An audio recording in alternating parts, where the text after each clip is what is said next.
All right, everyone, let's talk about some ways to jazz up our photos. Here I have a photo of some party girls and everything looks cool, but I need the image to have a little bit more excitement, a little bit more movement to it. So we're going to jazz that up by adding just a few simple effects right here in Photoshop. So to begin with, we're going to define this image as a pattern because we're going to want to be able to paint back in parts of the original image a little later on. So let's go into the Edit menu and go down here to Define Pattern. And you can go ahead and see that it's defining the entire image. If I had an area selected, then it would only define the area that I had selected. But since I don't have a selection, it's going to look at the entire image and define the whole thing as a pattern. So we'll go ahead and do that. Click OK. Now we can go on and start applying our effects. But I don't want to do it to the original layer, so let's go ahead and create a duplicate.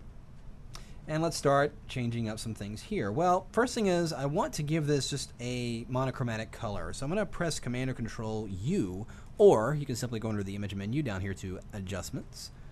And we're going to go to Hue Saturation. And I'm going to click on Colorize, and you'll see that it gives me a color overlay of that whole thing. And I can change the color by moving the hue slider. And of course I'm going to go with a blue, and let's give it a really increased saturation there. And I think that looks pretty good. I'm going to go ahead and click OK. There. Now, what I want to do is create a brush that's going to have a layer style on it to give this a little bit more excitement, almost like a cool lighting effect. So let's go over here and create a new blank layer. Grab our brush tool. And I'm going to get a relatively small soft edge brush. As you can see, let's just go with a 17. I think that looks pretty good. And we're going to go into the brush options and modify this brush a little bit. So let's click open the brush options here. And inside the shape dynamics, I want to take the size jitter all the way up to 100. I'm going to go ahead and leave pen pressure on. I am, in fact, using a tablet, so we'll go ahead and leave that where it is. I'm going to turn on scattering, and we're going to make sure we've got both axes checked on and take this all the way up to 1000. Then over here in the brush tip shape, we're going to highlight that and increase the spacing considerably. And you'll notice what's happening with the brush. It's not making so many dots around in there, so we'll take that to around 150. I think will be good. And let's close that, and let's go into our image. Again, making sure we're on a blank layer, as you can see right here. And I'm just going to paint around the image. I'm going to kind of avoid this girl's face right here because I'm going to bring her face back in a little bit. So I just want to avoid applying that effect around there. So I've gone ahead and painted and scattered those dots around. Now let's apply a layer style to this. So I'm going to go into the layer styles rather, and we're going to do outer glow. And here I'm going to go into, instead of applying a regular color fill, I'm going to apply a gradient. And let's go in here and choose something crazy. Let's do this wild rainbow here. And notice the weird effect it's giving me there. But I'm going to make it a little less intense. I'm going to increase the size considerably. And you'll notice it's giving me various color, a lot of color variations there, almost like real lights would in effect because of that gradient. So let's increase that so it's not so harsh. And I think that looks pretty good. So now we'll go ahead and click OK. So coming together, looking pretty good. Well, I want to do a couple more things here. I'm going to re-highlight that original layer, or this colorized layer that we've got.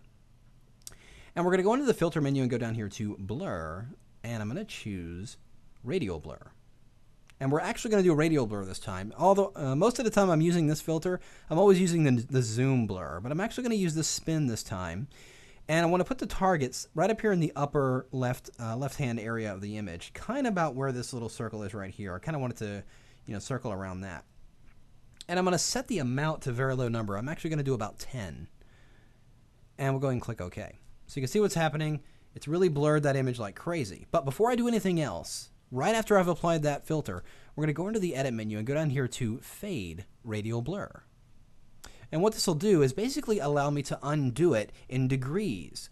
So if I do a Command Z, if I go under Edit and do Undo, it's going to undo the whole filter. But if by doing it this way, I can actually undo it in degrees. So I only want to undo it 25%. So we'll set that to 75. So it's only applying the filter at 75%. So that looks good. And we'll go ahead and click OK. So we can still see the faces in there a little bit, but we can still see the blur that's happening as well. Well, I'm also going to do that same thing to this layer that we've got all these little dots on. So let's go into the filter menu. Again, since I'm going to apply the same blur, I'm going to go ahead and select this very first item, but I'm also going to add the Option key or the Alt key when I select it. And it will open up the window and allow me to change it. or change the settings here, which I'm going to do. I'm going to take this from 10 down to 5. And we'll click OK. You'll see we get a little bit of a blur on those lights. Again, let's go into the edit menu and do a fade. And let's bring that down to 75. So we can start to kind of see the original lights in there a little bit, but we're also seeing the blur as well. Looking pretty good. Click OK. Now, here's what I want to do. I want to bring back in the girl in the middle, almost as pretty much as she looked in the original image. Well, I do have the original layer, and I could probably put a mask on these 2 layers or do whatever. Don't want to do that. I made it easier by defining that pattern we did in the beginning. I'm going to go up here and create a new blank layer right at the very top, and we're going to go into our toolbar, and grouped right in here with the clone stamp tool is the pattern stamp tool. It's got the little checker bar next to it. So I'm going to go ahead and select that, and inside our menu here we scroll down, and there is our image that we defined. Go up in the options and make sure that you have a line checked on here so it's going to paint in the right way. And let's bring this to normal. And all I'm going to do is take that soft edge brush, relatively good size, and just bring that girl back in ever so slightly.